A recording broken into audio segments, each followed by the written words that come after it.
so বন্ধুসকল এই ভিডিওটোত আপোনালোকক কেইটামান ইম্পৰ্টেণ্ট মেথছ আলোচনা কৰিম যিকেইটা আগৰ এক্সামত আহি গৈছে আৰু আগন্তুক আপোনালোকৰ DLED বা BEd এক্সামৰ বাবে অতিকৈ গুৰুত্বপূৰ্ণ হ'বলৈ গৈ আছে কাৰণ এনেকুৱা ধৰণৰ কুৱেশ্যনছ প্ৰায় আপোনালোকে ৰিপিট হোৱা দেখা যায় তো প্ৰথম কুৱেশ্যনটো চাওক a man is 24 years older than his son after 2 years his age will be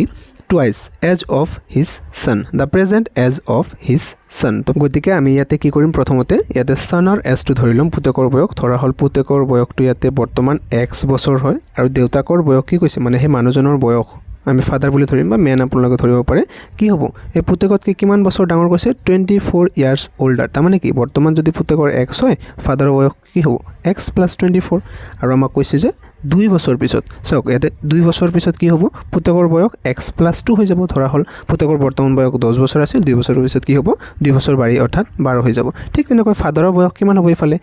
x + 24 আছিল আকৌ 2 বছৰ বাঢ়ি ইয়াতে কি হৈ যাব 26 হৈ যাব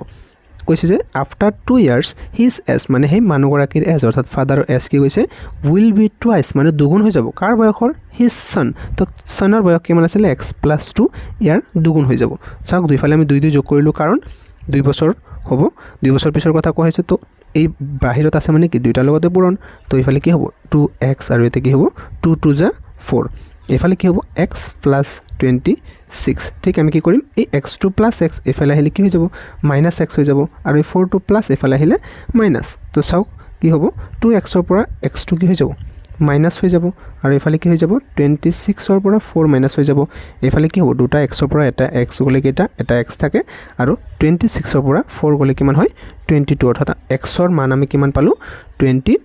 আমাক উলিয়াব দিছিল কি the present age of his son তো আমি সনৰ বয়স x ধৰিছিলো x ৰ মান আমি কিমান পালো 22 তো 22 কিমান নম্বৰ অপচন আছে ডি নম্বৰ অপচন হ'ব কাৰেক্ট আশা কৰো নিশ্চয়কৈ বুজি পালে নেক্সট কোৱেশ্যনটো চাও হক 8 হৰণ দিয়া আছে এটো 88 ব্ৰেকেট দিয়া আছে ইনটু 4টা 8088 এইখিনিৰ ভ্যালু কিমান হ'ব বুলি কৈছে এতে বাকি একো কোৱা নাই জাস্ট আপোনালোক ক্যালকুলেশন কৈছে চাওক আমি এটো কি কৰিম এটো আমি ব্ৰেকেটৰ কাম আগত কৰিব লাগে আপোনালোকে জানে বডমাস ৰুল হয়নে বডমাস BODMA তো প্ৰথমতে কাৰ কাম কৰিব লাগে bracket of division multiplication addition and subtraction so আমাৰ ইয়াতে প্ৰথমতে আমি ব্ৰেকেটৰ কাম কৰিম ঠিক আছে তো চাওক ইয়াতে কি দিয়া আছে 8 হৰণ তাৰ পিছত 88 দিয়া আছে ব্ৰেকেট দিয়া আছে ইনটু 888 4টা 8 দিয়া আছে 0 আকৌ 88 দিয়া আছে তো এটা আমি কেনেকৈ লিখিব পাৰো ইয়াতে আমি চাওক যে 8 divided by 88 into 8888088 হয়নে সো আমি এটো ডিভিজনটো আমি কৰি ৰাখিছিলো এখানে আমি প্ৰথমতে কি কৰিম 8 দি একবাৰ যাব 8 দি 11 বাৰ যাব হয়নে এতিয়া 11 দি এই ওপৰৰখিনি কেইবাৰ হৰণ যায় চাওক এই 2 ঘৰ আমি কাটি দিম 11 দি কেইবাৰ যাব 11 8 গুণে 88 হৈ যাব তাৰপিছত 11 দি 8ক না যায় আমি 2 ঘৰ একেবাৰে লম মানে কি কৰিম এটা 0 দিম তাৰপিছত আমি কি কৰিম 8 বাৰ হৰণ দি দিম এই দুটা গেল তাৰপিছত এই 0 11 দি 0 কেইবাৰ 0 বাৰ যাব আকৌ 11 দি 8ক না যায় আমি একেবাৰে 2 ঘৰ লম মানে কি আৰু এটা 0 নিশ্চয়কৈ দিব লাগিব তাৰপিছত আকৌ কেইবাৰ যাব 11 দি 8 বাৰ 88 তো কি হল 808008 অপশন নম্বৰ এ টো হ'ব কাৰেক্ট 808008 বাকি একোনেতে ক্যালকুলেশন আছিল নেক্সট কোৱেশ্যনটো চাও হক যে কোনো এটা সামগ্ৰীৰ বিক্ৰী মূল্যৰ ওপৰত 20% ৰেহাই প্ৰদান কৰা হল সদ্য বিক্ৰী মূল্যত কিমান শতাংশ বৃদ্ধি কৰিলে আগৰ বিক্ৰী মূল্যৰ সমান হ'বগৈ এটো এটা বহুত ইম্পৰ্টেন্ট কোৱেশ্যন হয় অকমান ক্ৰিটিকেল দিছে a discount of 20% is offered on the selling price of an item by what percentage the price needs to be increased on the present selling price in order to bring it to the original selling price so এতে কৈছে 20% ৰেহাই প্ৰদান কৰিছে 20% ক আমি কেনেকৈ লিখিব পাৰো 20/100 লিখিব পাৰো নে ঠিক আছে তো কাটাকাটি কৰিলে কিবা যাব 20 গুণে 20 20 5 গুণে 100 আলটিমেটলি আমি কিমান পালো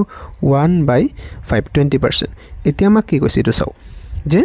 20% ৰেহাই প্ৰদান কৰা হল কাৰ ওপৰত বিক্ৰী মূল্যৰ ওপৰত এনে আমাৰ কষ্ট প্ৰাইসৰ ইয়াতে ৰেহাই প্ৰদান কৰা কাৰ ওপৰত মাৰ্ক প্ৰাইসৰ ওপৰত আমি ইয়াতে কি কৰিছে বিক্ৰী মূল্যৰ ওপৰত ৰেহাই প্ৰদান কৰিছে তাৰ মানে কি সেলিং প্ৰাইসৰ ওপৰত ৰেহাই প্ৰদান কৰিছে ঠিক আছে তো আমি এইটো তলৰটো কি ধৰিম এতিয়া এইটো এসপি ধৰিম ঠিক আছে এইটো সেলিং প্ৰাইস ধৰিম আমাক ইয়াতে 5ৰ ওপৰত ৰেহাই প্ৰদান কৰিছে কিমান 1 টকা ৰেহাই প্ৰদান কৰিছে তাৰ মানে কিমান 4 টকা 5 টকা আছিল এতিয়া 1 টকা ৰেহাই দি ইয়াতে 1 টকা ৰেহাই প্ৰদান কৰিছে এতিয়া কেই টকাত বিকিব 4 টকা ঠিক আছে এতিয়া কৈছে 4 টকাৰ ওপৰত কিমান টকা বৃদ্ধি কৰিলে আগৰ বিক্ৰী মূল্যৰ সমান হ'ব সো আমি এই 4 টকাৰ ওপৰত কৈছে গতিকে 4 টো তলত আহিব যিটোৰ ওপৰত কয় হেতু তলত গুচি যাব আৰু কেই টকা বঢ়াব লাগিব ইয়াতে নিশ্চয়কৈ 4 পৰা 5 হ'বলৈ 1 বঢ়াব লাগিব আৰু পাৰ্সেন্টেজ কৈছে যেহেতু ইয়াতে কি হ'ব 100 ৰে পূৰণ হৈ যাব তো 4 দি 100 কেইবাৰ যাব 25 তো 25% হ'ব কাৰেক্ট আনসাৰ কিমান নম্বৰত আছে চাওক ইয়াতে 25% ইয়াতে ইয়াৰ বি নম্বৰটো হ'ব কাৰেক্ট 25% তো নেক্সট কোৱেশ্চনটো চাওক এনেকুৱা কোৱেশ্চনসমূহ বহুত ইম্পৰ্টেন্ট হয় দা ভ্যালু অফ ৰুট ওভাৰ থকা বিলাক আছে আপোনালোকে ইয়াতে চাব পাৰে 10 আছে 25 আছে 108 আছে 154 225 এনেকুৱা বৰক আপোনালোকে কি কৰিব হো সাইডৰ পৰা কৰি আহিব পাৰে ৰাইট সাইডৰ পৰা চাওক আমি যদি ৰাইট সাইডৰ পৰা কৰি যাও কেনেকুৱা হ'ব ইয়াতে প্ৰথমতে 225 এই 225 ৰ বৰ্গমূল কিমান হয় আমি জানো ইয়াতে 15 ঠিক আছে তো 15 হয় প্লাস ইয়াৰ লগত কিমান প্লাস কৰিব লাগে 154 তো 15 লগত 154 এটা প্লাস কৰিম কিমান হ'ব ইয়াতে 5 4 9 5 1 6 তাৰপিছত 169 ইয়াৰ ওপৰত আহি গল আকৌ 169 ৰ ভ্যালুটো কিমান হয় আমি জানো 13 হয় কাৰণ 13 ৰে গুণ 169 তো এইখিনিলৈকে আমি 169 পালো ইয়াৰ লগত আকৌ 1082 প্লাস কৰিব লাগিব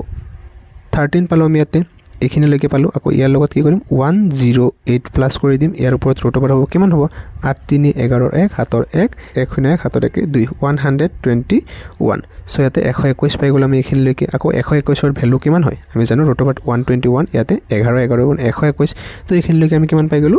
11 পাই গলো ঠিক আছে তো 11 পাই গলো আকৌ 11 ৰ লগত কি প্লাস হৈ আছে ভিতৰত আপুনি চাওক ইয়াতে 25 প্লাস হৈ আছে ইয়াতে 25 প্লাস 11 ইয়াতে ৰুট ওভাৰ আছে এটো কিমান কৰিলে কিমান হ'ব চাওক 5 1 6 2 1 3 36 আকৌ 36 ৰ ৰুট ওভাৰ থাকিলে আমি কিমান জানো ইয়াতে 6 6 গুণ 36 তো আমি কিমান লৈকে পালো 6 লৈকে পাই গল এইখিনি আমাৰ কিমান পালো টোটাল আমি 6 পালো এতিয়া আমাৰ আকৌ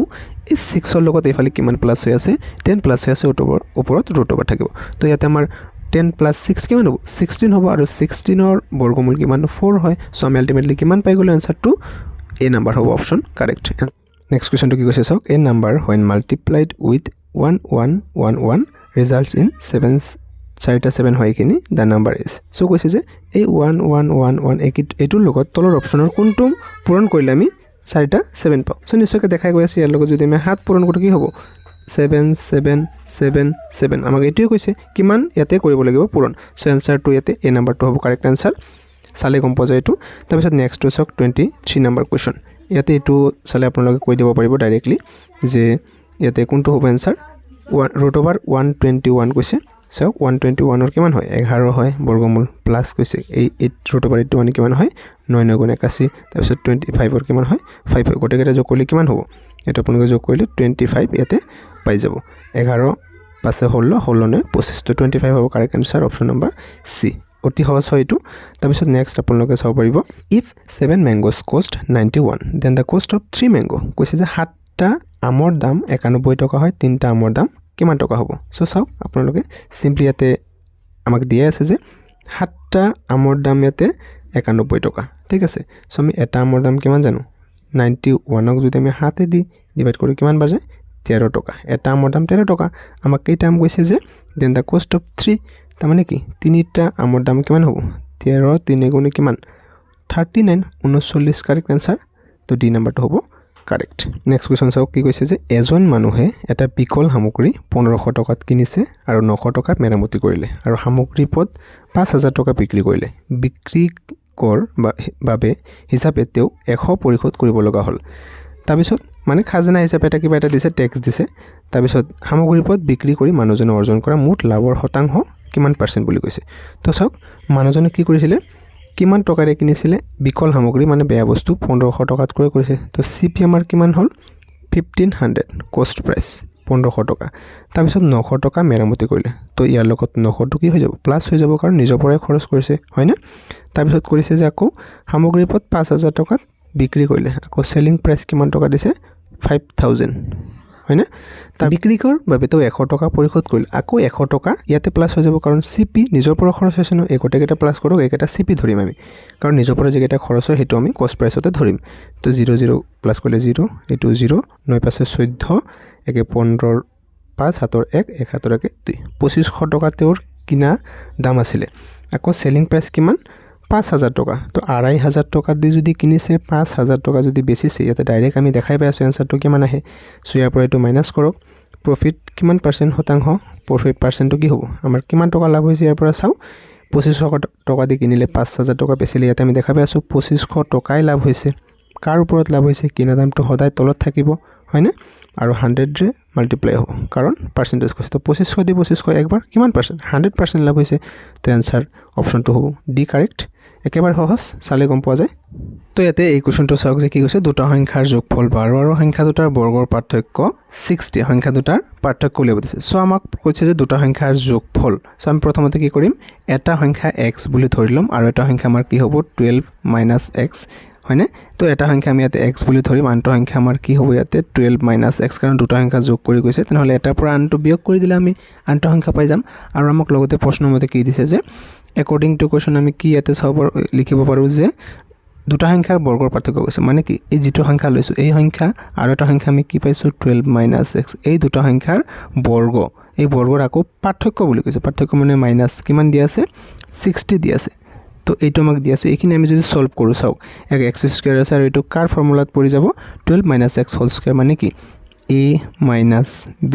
হোল স্কয়াৰ কি হয় a² - 2ab + b² এটো ফৰ্মুলাত আপোনালোকে ভাঙি দিব মাইনাস চিনটো যেহেতু ব্ৰেকেটৰ বাহিৰত আছে এটো এই গটেকেইটাৰ লগত কি হৈ যাব ভিতৰৰ এই দুটাৰ মাজত কি হৈ যাব পূৰণ হৈ যাব আৰু এনেকৈ আপোনালোকে ভাঙি দিব স্ক্ৰিনত আপোনালোকে নিশ্চয়কৈ দেখিবলৈ পাইছে সলিউশনটো চাওক ইয়াতে কি কৰা হৈছে 5 আহিছে সো ইয়াতে 5 টো কিমান নম্বৰ আছে b নম্বৰটো হ'ব ইয়াতে কাৰেক্ট আনসাৰ নেক্সট ইয়াতে কোৱেশ্চনটো কোৱা হৈছে যে the perimeter of a rectangle is 34 cm and length is longer than the breadth by 7 cm the area of the rectangle area উলিয়াব দিছে rectangular কালি উলিয়াব দিছে সো আমি প্ৰথমতে ইয়াতে ইয়াৰ দিগ আৰু প্ৰস্থ আমি জানিব লাগিব মানে লেন্থ এন্ড ব্ৰেথ জানিব লাগিব আমাক কোৱেশ্চনত কি দিয়া আছে যে পেৰিমিটাৰ দিয়া আছে 34 লগতে কৈছে যে ইয়াৰ লেন্থ যেটো আছে এটো আমাৰ লংগাৰ মানে বেছি ডাঙৰ কৈছে কাটকে ব্ৰেথ মানে আমি ইয়াতে ব্ৰেথটো ধৰিম কিমান x বুলি ধৰিলো সাপোজ তেনেহলে লেন্থটো কি হ'ব ইয়াতকে 7 cm ডাঙৰ কাৰণে কি হ'ব l2 x + 7 লেন্থ লগতে আমাক পেৰিমিটাৰ কি দিয়া আছে পেৰিমিটাৰ ইয়াতে দিয়া আছে আমাৰ 34 cm আৰু আয়তৰ ইয়াতে বা ৰেক্টেংগুলাৰ পেৰিমিটাৰৰ ফৰ্মুলা আমি জানো যে 2 * l + b এটো আমাক দিয়া আছে আৰু ইফালে কি হ'ব 34 আমি ইয়াতে ভ্যালু কেটা পুট কৰি দিম 2 * l + b তো চাওক l ৰ মান কিমান পাইছো আমি x + 7 হয়নে তাৰ পিছত প্লাস x এটো হৈছে আমাৰ b ৰ মান ইকুৱেলছ টু ইফালে 34 বাকি ইফালে আমি কি কৰি দিম এটো দুইটো পূৰণ হৈ আছে হেফালে লৈ যাব পৰা আমি হৰণ হৈ যাব আৰু একেটা কি হ'ব 2x + 7 ইকুৱেলছ টু 17 এখিনি আহিলে আমাক লাগে x ৰ মান গতিকে আমি 2x টো ইয়াতে ৰাখিলো 17 ৰ পৰা এই +7 ইফালে আহিলে কি হৈ যাব -7 হৈ যাব হয়নে ইয়াতে আমি কি কৰিম এটো পৰা এটো মাইনাস কৰি দিম এটো তাৰ পিছত এইতে x টো থাকিব দুইটো পূৰণ ইফালে আহিলে হৰণ মানে তলত গুছি যাব 7 ৰ পৰা 7 বিয়োগ কৰিলে কিমান হৈ যাব 10 লগত আমি এতে কাটি দিম x ৰ মান কিমান পালো আমি 5 আৰু x টো আমি কাৰ মান ধৰিছিলো x টো আমি ধৰিছিলো ব্ৰেথ অৰ্থাৎ আমি b মানে ব্ৰেথ বা প্ৰস্থ পাই গলো 5 আৰু আমাৰ এতেকে l লেন্থ টো কিমান হ'ব এই ইয়াৰ যেটো ব্ৰেথ আছিল ইয়াতকে কিমান আছিল 7 দীঘল আছিল 7 cm হেকানে x + 7 গতিকে কি হল 5 পালো এটো x ৰ মান হয়নে এই x ৰ মান কিমান পালো আমি 5 তো 5 + 7 কিমান হল 12 পাই গলো ইয়াতে আমাৰ l তো l পাই গলো আমি b পাই গলো আমাক কোৱেশ্চনত সুধিছিলে কি ইয়াতে চাওকচোন আমাক কিন্তু লেন্থ বা ব্ৰেথ সোধা নাই আমাক এৰিয়া অফ দা ৰেক্টেংগল সুধিছে তো এতিয়া আমি সিম্পলি উলাই দিব পাৰো ইয়াতে ৰেক্টেংগল এৰিয়া আমি কি জানো area of rectangle equals to কি হয় l * b মানে কি লেন্থ * ব্ৰেথ সো আমি ইয়াৰ লেন্থটো কিমান পালো লেন্থটো পালো আমি 12 আৰু লগত আমি ইনটু কৰি দিম ব্ৰেথটো কিমান পালো 5 তো 12 5 গুণে 60 সেন্টিমিটাৰ স্কয়াৰ হয় যেহেতু এতে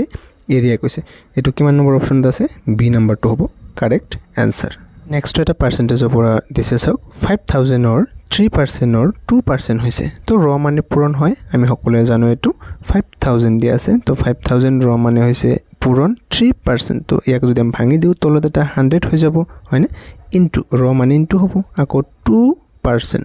2 ইয়াত 100 সো আমি কি কৰিম এই ইয়াৰে দুটা 0 ইয়াৰে দুটা 0 ক্যান্সেল ইয়াৰে এটা 0 ইয়াৰে এটা 0 ক্যান্সেল আকৌ আমি কাটি দিব পাৰো এই 2 এ দি 5 বাৰ এই 5 এ দি 5ক একবাৰ তো আমাক থাকিল কিমান ইয়াতে নিশ্চয়কৈ ইয়াতে ওপৰত 3 থাকিল তো 3 কিমান নম্বৰ অপচনত আছে ইয়াতে আপোনালোকে যদি চাই 3টো হ'ব ইয়াতে বি নাম্বাৰ অপশ্যনটো হ'ব কাৰেক্ট আনসাৰ নেক্সট কোৱেশ্চনটো আমি চাম ইয়াতে কি দিছে যে 12 mangoes cost 300 and 15 apples cost 450 then the total cost of 4 mangoes and 3 apples ইয়াতে আমাক কৈছে যে 12টা আমৰ দাম কৈছে 12 mangoes কিমান বুলি কৈছে 300 টকা আৰু লগতে আমাক কি কৈছে ইয়াতে যে 15 apples 15টা আপেলৰ দাম কিমান বুলি কৈছে 450 টকা আমাক কৈছে যে total cost of 4 mangoes 4টা আম আৰু 3টা আপেল মিলাই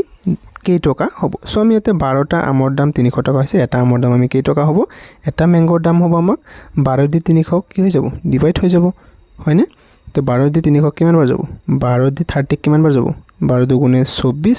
আৰু 60 হল 12 5 গুণে 60 মানে এটাৰ দাম আমি কিমান পালো ইয়াতে 25 টকা গতিকে ইয়াতে আমি কেইটা উলিয়াব দিছে আমাক কেইটা ম্যাঙ্গো কৈছে 4টা ম্যাঙ্গো হয়নে 4টা ম্যাঙ্গোৰ দাম কিমান হ'ব আমাৰ 4 ম্যাঙ্গো 4টা ম্যাঙ্গোৰ দাম কিমান হ'ব 25 * 4 কিমান হ'ব 100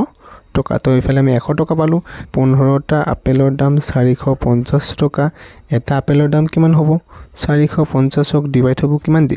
15 দি তো 15 3 গুণে 45 0 তাৰ মানে এটাৰ দাম 30 টকা হলে আমাক কেইটা উলিয়াব দিছে 3টা আপেলৰ দাম হয়নে তো 3 30 * 3 কিমান হ'ব 90 টকা তো ইফালে আমি 90 টকা পালো 3টা আপেলৰ দাম আৰু 4টা ম্যাঙ্গোৰ দাম আমি কিমান পালো 100 টকা আমাক কৈছিল যে টোটাল কষ্ট দুটা মিলাই কিমান হ'ব 100 প্লাস ইফালে হল 90 কিমান হ'ব 190 190 টকা কিমান নম্বৰ অপচন আছে সি নম্বৰ 2 অপচন সো একেবাৰে সিম্পল নিশ্চয়কৈ বুজি পালে ইয়াতে সেম কোৱেশ্চনটো আহি গ'ল সো আমি এইটো স্কিপ কৰিম নেক্সট আমি চাও হক ইয়াতে যে কৈছে কোনো এটা সংখ্যা আছে ইয়াক 11% মানে বৃদ্ধি কৰিছে আৰু সংখ্যাটোৰ মান 777 হয় সংখ্যাটো কি বুলি কৈছে এটো একেবাৰে সিম্পল চাওক কোনো এটা সংখ্যাক 11% বৃদ্ধি কৰিছে সাপোজ আমি সংখ্যাটোক 100 বুলি ধৰিলো ঠিক আছে ইয়াক কি কৰিছে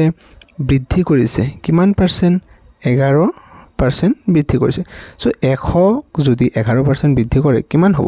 111 হয়নে তাৰপিছত কৈছে যে বৃদ্ধি কৰিলে সংখ্যাটোৰ মান কিমান হয় বুলি কৈছে 777 হয় কিন্তু আমাক কৈছে যে এই 111 ৰ মানটো ইয়াতে বলে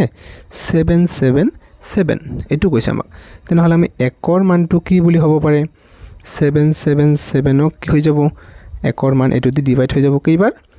7 বাৰ তো আমাক 1 ৰ মানটো নালাগে আমি 100 ধৰিছিলো তেনেহলে 100 ৰ ভ্যালুটো আমাৰ কিমান হ'ব 7 * 100 কিমান 700 অৰ্থাৎ 700 হ'ব কাৰেক্ট কিমান নম্বৰ অপচন আছে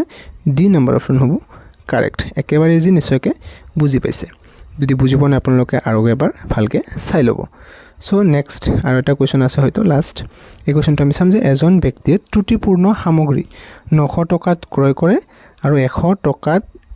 এক মেৰামতি কৰে আৰু সামগ্ৰী পদ 1800 টকাত বিক্ৰী কৰে তেওঁ লাভৰ শতাংশ হৈছে অকমান আগতে মই আপোনালোকক বুজাইছো এটা সেম একে ধৰণৰ আপোনালোকে চাওকচোন এজন ব্যক্তিয়ে ত্ৰুটিপূৰ্ণ সামগ্ৰী 900 টকাত ক্ৰয় কৰে মানে কি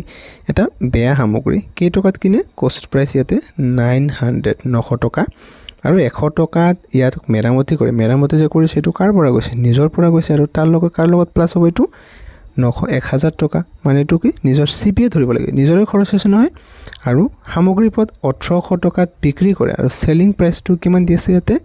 1800 টকা 1800 তেও লাভৰ শতাংশ তো আপুনি চাওকচোন এবাৰ কিমান টকা লাভ হৈছে কিনা দাম যদি আমাৰ ইয়াতে 1000 টকা আছে আৰু 1800 টকাত যদি বিকিছে তো কেই টকা লাভ হৈছে তো আমাক প্ৰফিট পাৰ্সেন্টেজ নিশ্চয় কেতে আমি গম পাম যে কেই টকা হৈছে 1000 পৰা 1800 কিমান 800 টকা লাভ হৈছে কিমানত লাভ হৈছে কিনা দামটো তলত থাকিব সিপি আৰু লগতে পাৰ্সেন্টেজ কৈছে 100 ৰে মাল্টিপ্লাই তো ইয়াৰে দুটা 0 ইয়াৰে দুটা 0 গল ইয়াৰে এটা 0 ইয়াৰে এটা 0 তো কিমান পালো আমি 80% ইয়াৰ প্ৰফিট কিমান নম্বৰ হ'ব এটো বি নম্বৰ অপচনটো কাৰেক্ট একেবাৰে ইজি নিশ্চয়কৈ বুজি পালে সো ভিডিওটো যদি ভাল পাইছে নিশ্চয়কৈ লাইক এটা কৰি ৰাখিব এতিয়ালৈ মানে সামৰিছো থ্যাংক ইউ